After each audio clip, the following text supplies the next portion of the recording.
So I want to tell you this wonderful story, and this is one of those stories that got me through one of the hardest times. And it's probably a hard time that you've been through too. It was 2020. We had just heard about COVID. I was flipping out, like the sky was falling. I was imagining every worst thing that could possibly happen, and I was speaking it out loud. And I was in bed with my beloved, and I'm like speaking all my fear and all of the things that could possibly go wrong. And all of a sudden, it's like I came to my senses. I was like, right, I remembered who I am and what I understand and the tools that I have and like this power of language. And I was like, okay. I was like, can you help me play another game? Can you like help me bring the antidote of fear into the world, and can you help me bring some joy into the world? And he was like, sure, let's do it. And thank God for great playful people. May we all have them in our lives. And so we like dreamed up this story together. And so I want to tell it to you. And I'm telling it to you to remind you that you have the power to like bring the antidote, to bring the medicine that you most need into your life through the simple act of opening your mind and your imagination and letting the story, the medicine in. So, once upon a time, there was the Village of Joy.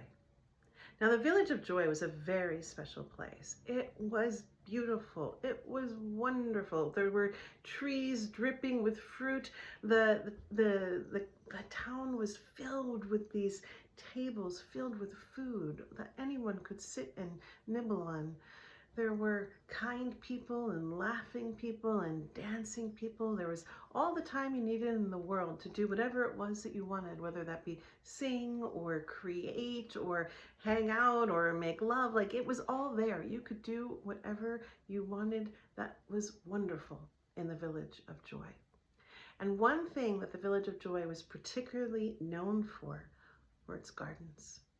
For in its gardens, there were these beautiful beds of bright yellow sunflowers. The kind of sunflowers that brought so much joy, well, that it gave its town its namesake, but that you would smile every time you walked by. So there were these two little kids that grew up in the Village of Joy, and life was good for them. I mean, can you imagine being around that much joy all the time? Well, you can imagine that maybe they got curious about other things. And so they noticed one night while they stayed up late that over the mountain there was this glow that was coming over. It was as if there was light on the other side, and they got curious. So they went to grandmother and they said, "Grandmother, what's over there? Is there like are there other things? Are there other places? Are there other villages? Can we go on a big adventure?" And grandmother said, "Oh no, there is nothing over there. We do not talk about over there. There is nothing over there. Don't ever talk about over there ever again." Well, all you got to do is say no, and that opens the door to more curiosity. And so the kids went to grandfather. These were clever little children. And they said, "Grandfather, grandmother told us to ask you about what was on the other side of the mountain." Clever kids. And grandfather, having been given permission, was like, "Okay, kids, here's what the deal." And so grandfather told them about a time when everything was wonderful and joyous and beautiful. But then one day these black things flew over their village, and they dropped these big mounds of this gooey stuff on the earth all around them. And this stuff would come, and it was like this slime. And it would come and it would crawl up, and it would, like, if someone got their hands in it, it would just kind of stick. And it began to be known as greed. Because whenever like someone got the greed on them, all they could do was want more. And they got hungry, and they started eating everything, taking more, wanting more, and it began to get very dangerous.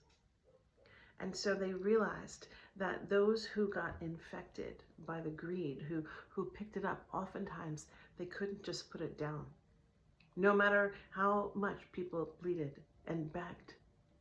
And this was going to be quite a situation, grandfather said, because they were realizing that this was beginning to spread like a virus through their village. And they were going to have to make a choice. They were going to have to find a way to get greed out of their home. And so they did something. And grandfather said he doesn't know if this was right or wrong, but it's what happened. They banished everyone who had been infected, and they made them go over the mountain to the other side, and they never talked to them ever again. Well, the kids were like, well, can we go meet them? These are our siblings, or I mean, they're not our siblings, but they're our cousins, or they're our relatives. And grandfather said, yes, they are our relatives. And just because they're relatives doesn't mean that they're safe, or that you can be in communion or community with them. But no, you can't go over there. You're safe here. It's great. There's always all this food and time to play and toys. You have everything here. Just stay here. It's good. Believe me, it's good here. Well, the kids being kids, you know, they're kids. They're just kids. They were curious. They wanted to know.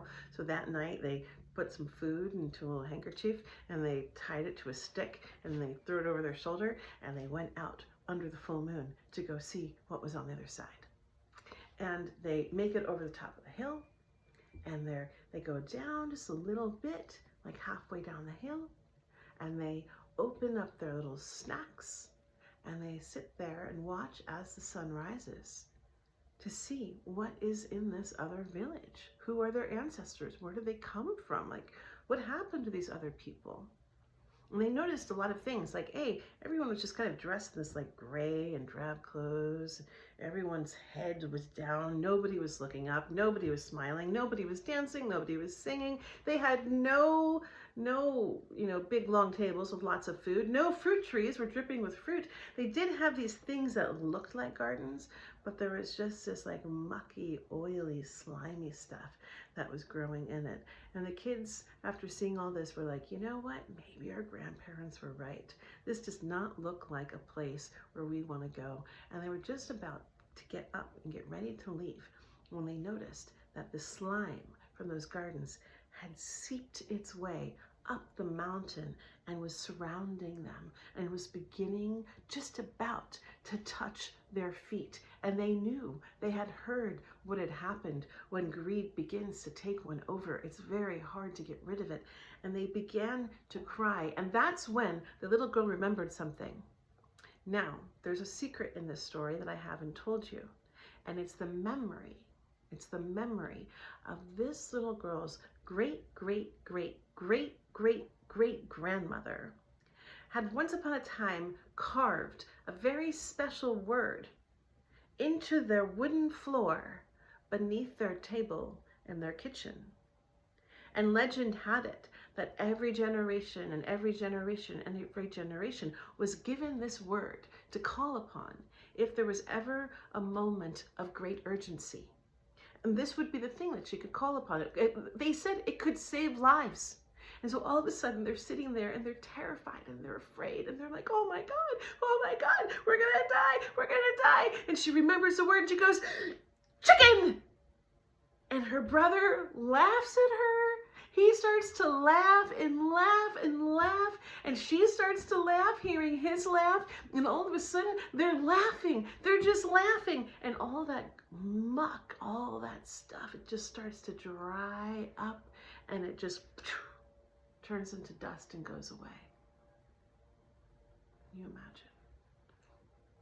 Well, at that point, they realized that there are miracles in life that can't be explained.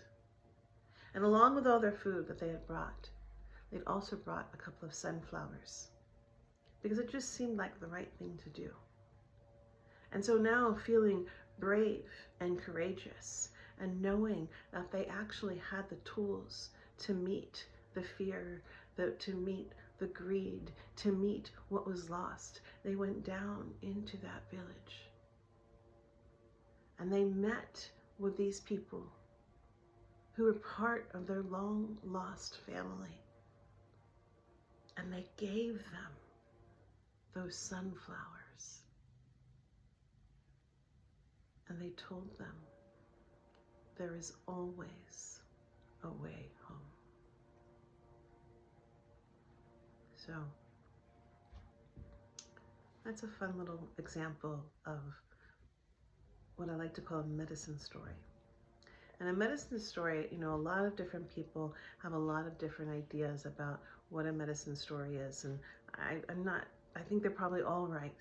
You know, there's so many different ways to look at that stories can serve as medicine. And this particular one, the way is what I call a medicine story. The way that I work with it is when you need medicine. It's not about necessarily retelling the story that you're in, because I think I often find that in those moments when I need medicine the most, me repeating my story isn't really quite the best thing, you know? It's in that me catching that moment in my consciousness when I say, wow, I need the antidote. I need the Tylenol to take down the inflammation, you know?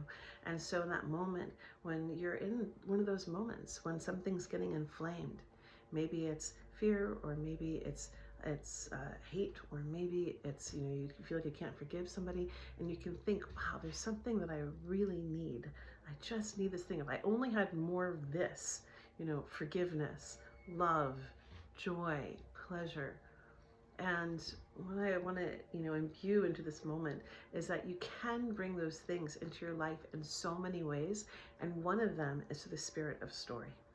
So we talk more about this in other times, but this was a plant the seed that to open your imagination, to play with life, and to play with the spirit of life that is just begging and pleading to come through you. And may you invite more joy, more love, more kindness, more compassion, more connection into your life through every story you tell.